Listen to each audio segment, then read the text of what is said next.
Estás escuchando Arte entre Amigos, el podcast en el que dos amigos arquitectos te acercarán un poco más al arte con un toque informal, para las personas que aman el arte y para las que aún no saben que lo hacen.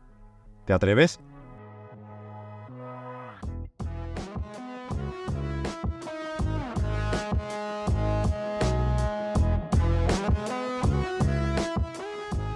Bienvenidos un domingo más a otro capítulo de Arte entre Amigos. Hoy traemos a un personaje que nos va a gustar mucho, pero bueno, sobre todo, ¿qué tal estáis todos vosotros? Espero que estéis teniendo un muy buen fin de semana. ¿Y qué tal estás tú, Alberto? Hola Miguel, ¿qué tal? Pues hoy es uno de esos días en los que tengo una canción en la cabeza y no consigo sacarla. ¿Cuál es? Tengo la camisa negra, porque negra tengo el alma. Sí, de Juanes era, ¿no? ¿O de quién era? Es de Juanes, sí. Sabes que dicen que hay que cantarla para que se te pase, ¿no? O sea, para quitarla de tu cabeza tienes que de cantarla o escucharla. De cantarla. De cantarla. Sabes que ya han pasado unos meses, pero sigo dándole vueltas al acto que protagonizaron Bianca Censori y Kanye West, en el que Kanye iba todo vestido de negro y Bianca, bueno, más que vestida iba desvestida. ¿Tú qué opinas sobre todo eso? Bueno, he leído que lo iban a dejar y todo, ¿eh? Mucha polémica. No sé qué habrá pasado. Pues además, Kanye West ha sido un fiel defensor del personaje que vamos a tratar hoy, o más bien de su herencia, y creo que no le hace para nada justicia, puesto que hoy vamos a hablar de Cristóbal Balenciaga. Correcto. Hoy tenemos a un modisto español que fue maestro de maestros de la alta costura, que se fue a París, triunfó y ganó a los parisinos a su juego. Sí, tal cual. Hoy en día Balenciaga está siendo una marca de moda, yo no sé si siquiera así llamarlo de marca de moda, muy disruptiva, en la que, por ejemplo, hacen pulseras que son cintas de carretero, de pegar, o bien como hablábamos de Kanye, por ejemplo, que lleva a su susodicha pareja desvestida que no vestida. Entonces, más que moda, es ir a contracorriente. Todo lo contrario de lo que hubiera querido nuestro personaje de hoy, Cristóbal. Pues sí, la marca actual de Balenciaga no tiene nada que ver con el sentimiento inicial que le transmitía el creador Donostiarra, porque, como vamos a ver en el capítulo, Balenciaga era sencillez, austeridad y elegancia. Y acordaros que nos deis 5 estrellas, un like y vamos a hablar de Cristóbal. Adelante, capítulo.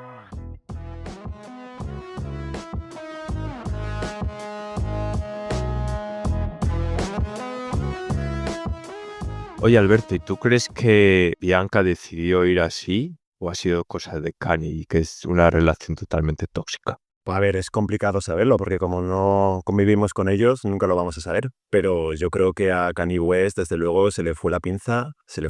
Yo creo que cuando intentó presentarse a presidente de Estados Unidos. Bueno, ¿te acuerdas cuando hablábamos en el capítulo de Virgil Abloh, que había trabajado con él en Fendi y realmente era una persona que era un gran emprendedor, bien participativa, pero yo creo que de darle una vuelta de tuerca más al asunto se ha pasado de rosca? Totalmente de acuerdo. Mira que a mí su música me gusta, porque, joder, tiene temazos. Y como hablamos en el capítulo de Virgil, tiene mezclas de canciones antiguas que luego le mete un rap súper chulo. No sé, ¿qué le ha pasado a ese pobre hombre? Lo que sobre todo es gracioso es la ironía de que se llame Bianca Censori y la tengas que censurar. Y no vaya de Bianca encima, ¿no? Pues sabes que es arquitecta, ¿no? Bueno, es la jefa diseñadora de la marca de arquitectura de Kanye West.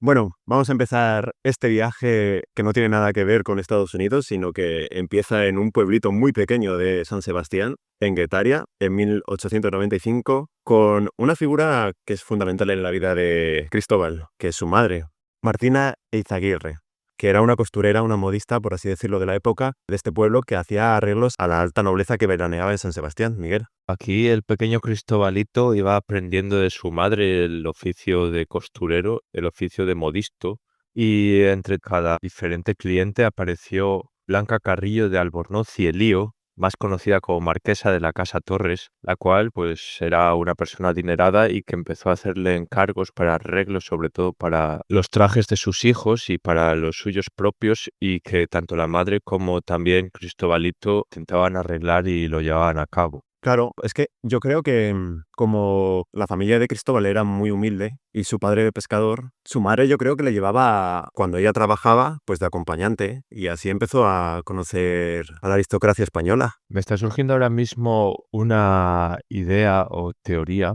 No sé si tú has caído en que los pescadores tejen sus propias redes muchas veces. ¿Tú crees que podría haber una relación entre el oficio de la madre y el del padre en el que en ambos participaba Cristóbal Valenciaga? Sí, sí, sí, sin duda. ¿Sabes? Aquí, por ejemplo, en Marbella había tradición pesquera y no eran los propios pescadores los que arreglaban las redes, sino sus mujeres. O sea que yo creo que está influenciado totalmente. ¿Eran los famosos capitanes Pescanova? No sé, el capitán Espeto sería aquí en Marbella en todo caso. Pero bueno, yo creo que a la marquesa de la Casa Torres le haría gracia ese chiquillo ahí acompañando a su madre y le dijo, oye, ¿qué te parece si me copias este vestido que tengo ya? Y así le hizo como su primer encargo en 1907. Estamos hablando que Cristóbal Valenciaga empieza a ser ya responsable del taller de su madre con la edad de 12 años y aparte sufre, entre comillas, sufre el mecenazgo de la marquesa de la Casa Torres, la cual le paga los estudios o el aprendizaje de este oficio para desarrollarlo, puesto que se veía ya desde edades muy tempranas la gran capacidad que poseía Cristóbal. También, Miguel, aquí me parece interesante cómo se introduce en este contexto aristocrático porque Blanca Carrillo, impresionada por esta habilidad del joven, se lo presenta a sus amigas en plan, oye, mirad, chicas, ¿quién me está haciendo estos trajes? ¿Nos parece increíble que tenga 12 años solo? Y así empieza a conocer una moda mucho más elevada, no la moda que hacía su madre, que era la moda aristocrática, que en aquella época lo que marcaba la tendencia era la moda parisina, la que se hacía en Francia. Aunque me estoy dando cuenta que a día de hoy Cristóbal Valenciaga nunca hubiera existido, por el tema de la explotación infantil, entre otras cosas. Ya, es verdad. Menos mal entonces que desde aquella no existía tanta Menos normativa. mal, dices. Madre mía. Hombre, sería una pena haberse perdido a Cristóbal Valenciaga. Ya. Hay que seguir incidiendo que no tiene nada que ver el Cristóbal Valenciaga del que estamos y vamos a seguir hablando con la marca Valenciaga que existe a día de hoy. Lo explicaremos más adelante, pero no hagamos similitudes, puesto que es faltarle a la herencia y al legado de Cristóbal. Totalmente de acuerdo. Y en este sentido, empieza su marca 10 años después de empezar a estudiar en Madrid, que se va a aprender el oficio de la alta costura. Y a su vuelta a San Sebastián decide abrir su propia tienda en 1917. Adquiere bastante fama dentro de la nobleza. Sí, estas tiendas que va abriendo en España, en San Sebastián, en Madrid, en Barcelona, puesto que se va expandiendo y de hecho llega a tener 5 o 7 tiendas abiertas al mismo tiempo bajo el branding de Cristóbal Valenciaga. Este es un hecho que es realmente importante, puesto que una vez que en el año 36 tiene lugar el inicio de la Guerra Civil Española, sus tiendas son obligadas a cerrar y él huye, se exilia, en este caso a Francia, a París, y ahí va a abrir una nueva tienda bajo el nombre solamente de Valenciaga. Solo el apellido que tiene como más potencia, ¿eh? Más marketing.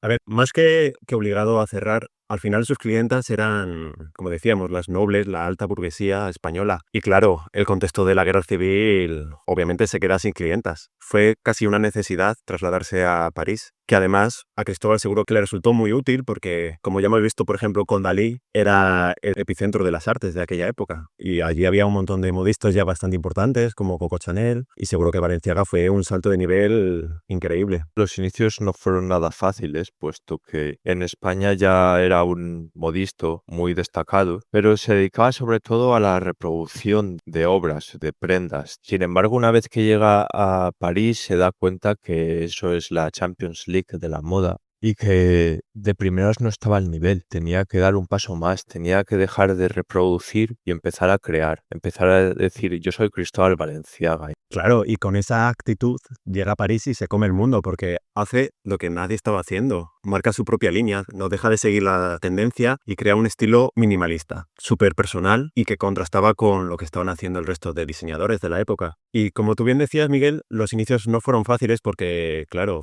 abrir una tienda de moda en París era bastante caro y Cristóbal pues le había ido bien en España, pero no poseía tanto dinero, así que se tiene que asociar con más gente, pero lo interesante de esto es que él nunca perdió el control creativo de la marca. Cristóbal hacía lo que él quería. Eso es curioso, ¿no? Porque se asocia con unos amigos suyos exiliados también, pues, debido a la guerra civil, que era la pareja Vizcarrondo, y también un decorador franco-polaco que era Jaworowski Dantaville, y son los mayores accionistas de la marca. Balenciaga solamente ostenta en torno al 5% de accionariado de la marca Balenciaga, y es bastante curioso, puesto que el tema creativo depende única y exclusivamente de él. Se hacía todo como él decía e iba a misa.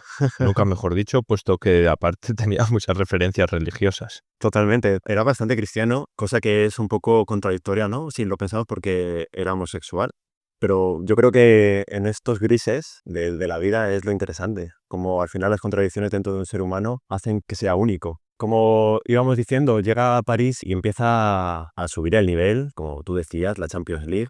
Y se convierte en el Real Madrid, por así decirlo, comparándolo con la Champions, porque sus competidores iban 2 temporadas por detrás de lo que él estaba haciendo, o sea, lo imitaban casi un año después. De hecho, en un futuro, cuando aparece el New Look de Christian Dior, llegará a decir de Balenciaga que es el gran modista de la época y que todos lo utilizan como referencia, que es el que aprendía. Claro, por su atelier pasó gente como Givenchy, como te gusta a ti decir, Miguel, Oscar de la Renta, André Currás, personas muy importantes en lo que va a ser la moda después. Y todos van a seguir esta línea estética que Balenciaga va a crear, que es el minimalismo llevado a la moda.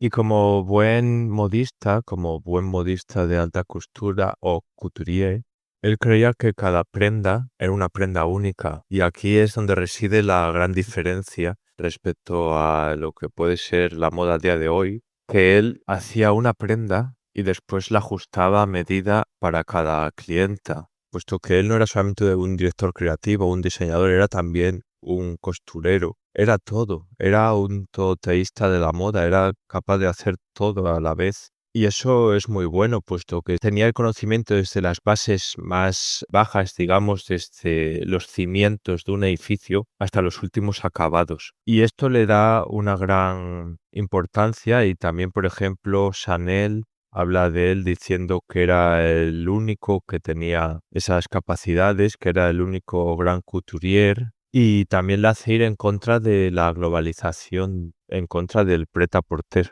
Cuando llega este cambio de tendencia dentro de la alta costura, por ejemplo, cuando vimos en el capítulo de Karl Lagerfeld, ¿no? Que al final había que hacer como 4 sesiones cada año, Cristóbal decide abandonar porque él lo que creaba era una obra de arte cada creación, y el nivel de perfeccionismo que se exigía a sí mismo y a sus colaboradores no le permitía seguir este ritmo. Y así en 1968 pues decide cerrar sus tiendas y pasar totalmente al anonimato. Y de lo que has dicho, yo creo que este nivel de perfeccionismo lo consiguió empezando por los básicos. Aprendió a hacer una casa por los cimientos cuando estaba acompañando a su madre haciendo arreglos, que al final es aprender a coser un descosido, por así decirlo. Pero que a veces intentamos empezar una tarea por lo más difícil, y yo creo que la clave es al revés, es aprender lo más básico de ese conocimiento, de ese saber, y luego ya a partir de ahí ir evolucionando e ir aprendiendo, lógicamente. Ya que hemos mencionado antes a Virgil Abloh, estuvo de aprendiz con Kanye en Fendi, lo que quiere decir que no fue director creativo de Off-White de primeras o de Louis Vuitton.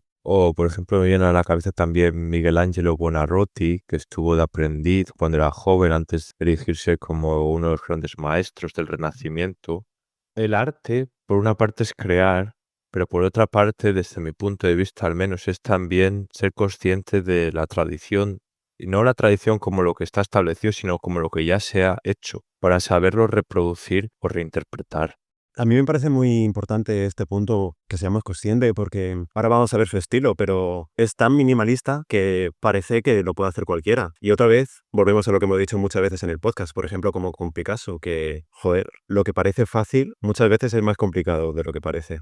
Otra de las características de Cristóbal, aparte de su perfeccionismo, es que era muy reservado dentro de su vida personal. Y esto le permitió centrarse exclusivamente en su trabajo y separar su vida personal. Y como hemos dicho, era homosexual y pues igual no era lo más comercial de la época. De hecho, está perseguido tanto durante el franquismo como durante la invasión u ocupación, como se dice hoy en día, de la Alemania nazi en Francia. Y su pareja más conocida era Blasio, el cual fue su acompañante de vida durante muchísimos años y se hacía cargo de una de las partes más importantes de la firma, que era la sombrerería. Casualidades de la vida, como tú bien decías, la homosexualidad estaba perseguida por el franquismo, pero una de sus clientas favoritas era Carmen Polo, la mujer del dictador. O sea que estas contradicciones de la vida nunca dejan de sorprenderme, la verdad. Hombre, tampoco sabían que era homosexual a ciencia cierta, digamos, entonces igual querían vivir en la ignorancia, Carmen Polo, en vez de aceptar sus ideales, pese a que fuesen totalmente incorrectos. Seguramente, pero bueno, más allá del hermetismo sobre su sexualidad, también era reservado para la prensa. Le pasaba una cosa bastante curiosa a Cristóbal, es que venían a sus pases modistos de Estados Unidos y le copiaban los vestidos que luego se llevaban a Nueva York y que reproducían de forma más barata. Así que a partir de 1950 decide cerrar sus desfiles solo para los compradores. Exclusividad total. Nunca salía a saludar después de los desfiles, cierra los desfiles a la prensa, abriendo las puertas a la prensa en torno a un mes después que a los compradores. Esto que comentas tú era el inicio del prêt-à-porter en Estados Unidos, lo cual fue muy difícil de asimilar para Cristóbal Balenciaga, puesto que para él una de las cosas que decía era que las mangas era una de las partes más importantes de una prenda que permitiesen una movilidad total y que una puntada mal dada podía hacer la diferencia en torno al movimiento de una manga. Y claro, cuando vamos al prêt-à-porter, la producción masiva, había muchas cosas que pasaban por encima, una desconsideración. Y yo quiero añadir, para que conste en acta, que yo no he cogido una aguja y un hilo en mi vida, ¿eh? O sea que admiración total a Cristóbal Valenciaga ahora que dices el perfeccionismo que tenía. ¿Tú, Miguel? Yo una aguja no, pero sí que me acuerdo que cuando iba al colegio, tendría 10 años o así, hice un tapiz ¡Voilà! y también hice punto de cruz Ah, en el colegio. yo punto de cruz sí, he hecho bueno, lo típico que haces en el colegio para regalar a tu madre el Día de la Madre, ¿no? Pero es verdad, se me había olvidado. Es mi única experiencia de la costura. Y un tapiz que tendrá fácilmente 50 centímetros por 1 metro y pico. Joder, no está Sí, mal. sí. No, no está nada mal. El Coutier, Miguel Coutier. Pues bueno, ahora presentado el personaje, yo creo que ya nos podemos meter en lo que es su obra y por qué destacó sobre el resto de diseñadores de la época. Y es que a Balenciaga se le conocía como el arquitecto de la moda. Estas palabras están escogidas cuidadosamente porque son fieles a lo que él hacía, que era vestidos con volúmenes y formas nuevas, con una forma totalmente rompedora, eliminando lo que eran las pinzas y las estructuras rígidas para darle a la propia tela una volumetría única. Entre estas formas o vestidos que fueron totalmente rompedores destacan algunos como puede ser el vestido Baby Doll del año 1958. Este diseño se caracteriza por líneas sueltas y holgadas que revoluciona la idea de feminidad al alejarse de la silueta ceñida. Este es el típico vestido que si os fijáis o lo buscáis, cae desde los hombros como si fuera un poco estilo tubo, pero para nada. O sea, pliegues, caída fluida que otorga una gran libertad de movimiento. Todo esto esconde un profundo dominio del patronaje y de los cortes estratégicos que permiten que la prenda se sostenga con una ligereza magistral. Es totalmente rompedor y si os gusta la moda y seguís las tendencias actuales, totalmente vigente. A mí me gusta mucho, por ejemplo, el vestido túnica que diseñó en 1955, que si lo veis es de un minimalismo absoluto. Y me gusta porque es un volumen puro total que elimina todo el ornamento innecesario y, no sé, tiene algo casi escultórico, Miguel. No sé si a ti te gusta este diseño. No es mi favorito, pero me puedes contar más de él. Pues si lo comparáis con lo que se estaba haciendo en la época, se elimina todas las pinzas, todo el entallaje que ceñía al cuerpo y crea un tubo, como su propio nombre indica, estaba muy bien puesto el nombre. Esto luego evolucionó a uno de sus vestidos más famosos, que fue el vestido saco, que también es otra obra maestra de la alta costura. Este vestido del año 57 fue un vestido que realmente fue incomprendido en el momento. Fue un vestido que causó un gran revuelo y quizás el más radical de Cristóbal Balenciaga, puesto que desafiaba la estructura del reloj de arena al eliminar completamente la cintura de la mujer. Hay que tener en cuenta que Cristóbal, pese a ser un hombre, lo que buscaba también con toda su obra artística era dar libertad de movimiento, mucho más calidad de vida a la mujer a la hora de ponerse los trajes y no que estuvieran encorsetados, que es por ejemplo lo que hizo Coco Chanel eliminando los corsés. Volviendo a este vestido saco, Es una forma tubular que tiene una caída recta desde los hombros y va anticipando líneas minimalistas que van a dominar la moda en las épocas posteriores y a día de hoy sigue vigente. Posiblemente sea uno de los legados más importantes de Balenciaga. Es también en color negro, lo cual es una de las señas de identidad de Cristóbal y de su obra en grandes etapas. ¿Y tú qué opinas de este, Alberto? A mí este me parece también chulísimo. Muy arriesgado para la época porque, como tú dices, enseñaba mucha pierna. Y lo que me sorprende es pues la aparente sencillez del vestido, que al final consigue generar esa estructura, esa volumetría con el propio corte que hacía. Y esto me parece que requiere un conocimiento técnico del tejido que estás haciendo, de las puntadas que estás diseñando, bestial. Y yo creo que tiene que ver bastante con la filosofía de trabajo de Cristóbal, que veía la moda no como un ornamento, como algo superficial, sino como una construcción, que tenía que respetar el cuerpo de la mujer que lo vestía y no estrangularlo, como tú bien decías. Cristóbal entendió la figura femenina y no como si fuera un mero maniquí, un objeto, cosa que Chanel era una mujer y obviamente pues lo entendía de primera mano. Pero muchos modistas o couturiers de la época, hombres, lo obviaban, lo cual era un gran problema. Por ejemplo, Karl Lagerfeld sí que siguió como una línea más estricta, ¿no? Más parecida al New Look de Christian Dior, que era trajes más ceñidos. Muchas de las modelos favoritas de Karl Lagerfeld eran muy delgadas, muy skinny, que se diría. Sin embargo, las modelos que desfilaban con los trajes de Cristóbal eran personas mucho más normales, y lo radical de este tipo de moda es que no era un traje para todo el cuerpo igual, sino que Cristóbal era único. O sea, era un diseño único para ese cuerpo. Era único para ese cuerpo, pero el vestido o los vestidos o las prendas eran para toda la gente. Entiéndase, no como que era una fabricación, una producción masiva, sino que ese vestido se podía ajustar de manera única para una persona, independientemente de que fuese super skinny como, no sé, Claudia Schiffer, o fuese una persona normal como cualquiera de nosotros. Eso no era problema para Balenciaga, cosa que lo hicieron otros couturiers más adelante. Yo creo que ha habido un problema en la moda durante mucho tiempo de buscar una belleza irreal, totalmente de cuerpos perfectos, muy marcados, muy encorsetados. Pero Balenciaga no. Balenciaga hizo su diseño totalmente libre, muy volumétrico, muy arquitectónico. Por ejemplo, se puede apreciar este estilismo en uno de sus trajes, como el vestido pavo real. El vestido pavo real, Alberto, es del año 1960, conocido también como peacock en inglés, y es uno que este tipo de diseño prevalece a día de hoy y se puede ver en muchísimos sitios. Se caracteriza por una asimetría del vestido mucho más corto por delante que por detrás. Entiéndase un poco como si fuera un vestido de novia. Y que se caracteriza porque se crea una construcción envolvente sobre la silueta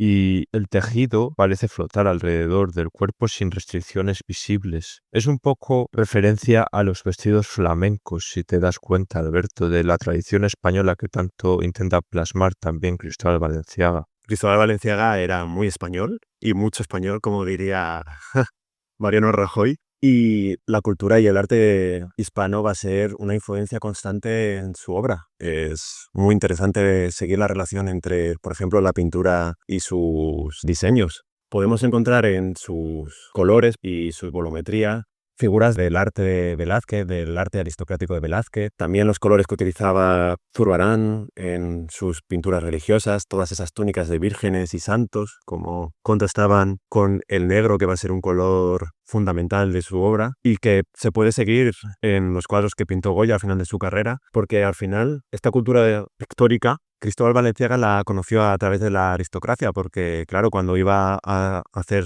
las medidas de sus modelos, pues tenían todas sus cuadros colgados de estos pintores españoles, y fue como conoció. Luego, lógicamente, a través del Prado, etcétera. Pero a mí me parece muy interesante seguir este paralelismo, ¿no, Miguel? ¿A ti qué te parece? Estoy muy de acuerdo contigo, Alberto. El uso que hace del negro, en este caso Cristóbal Balenciaga, remite mucho a los grandes maestros españoles como son Zurbarán, Velázquez o Goya. Lo hace en el sentido de la interacción de la luz con la opacidad o la textura del negro, dotando creaciones de aura de solemnidad y de atemporalidad. Lo que busca aquí Cristóbal es básicamente la sofisticación. aparte de que tenga influencias también de la tradición española respecto a las mantillas o respecto a los trajes toreros, no lo hace por un tema desde mi punto de vista del luto, pese a que hay colecciones que son enteras de negro. Tras el fallecimiento de su madre o de su pareja, de Blasio, lo hace para buscar la temporalidad, lo hace para buscar que estos vestidos, estas prendas permanezcan a día de hoy. Los vemos y podrían haber sido diseñados hace un mes. A mí sus vestidos me recuerdan a un pintor francés que es Pierre Soulas, conocido como el pintor del negro. Básicamente su obra se centra en el contraste entre la luz y la sombra, ¿no? Y las diferentes texturas a través del negro. Como tú bien dices, es un color fundamental de su obra. Muchísimas colecciones fueron enteras de negro y concuerdo que tiene que ver bastante con la elegancia, que es un color que realza. Todos dicen, ¿no? Que un vestido negro o un traje negro te ensalza la silueta. Vamos, a mí me gusta ir de negro cuando tengo un evento importante porque me siento sexy, ¿eh?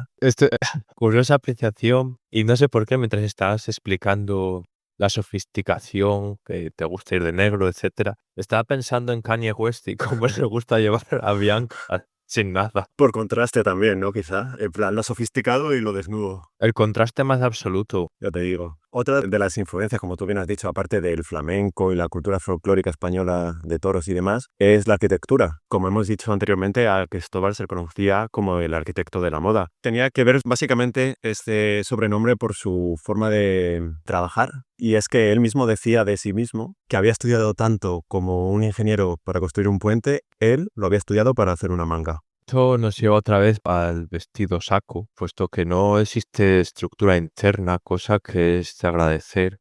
En la antigüedad había muchos vestidos que para darles volumetría tenían una estructura de metal por debajo. Sin embargo, Cristóbal rechaza totalmente esta superestructura interna. Lo que hace es utilizar materiales que son semirrígidos o incluso rígidos y les va dando pliegues, va jugando con su textura, con su movimiento, de tal manera que podría asemejarse un poco a lo que hacía Zaha Hadid en la arquitectura, va dándole volúmenes, va dando formas orgánicas. Muy buena comparación, la verdad. Me ha gustado, Miguel. No lo había pensado, pero sí, esa idea del caparazón, como por ejemplo en la chaqueta Cocoon. Y básicamente esta obra de Balenciaga en general, vamos, fue como un minimalismo antes del minimalismo, que hemos visto, por ejemplo, en otros escultores como Noguchi. Si habéis seguido o escuchado el capítulo, vemos una depuración de las formas que en el caso de Noguchi fue posterior, o sea que Balenciaga fue un adelantado totalmente a su tiempo. Sí, fue un poco buscar el purismo de la tela. Y a mí,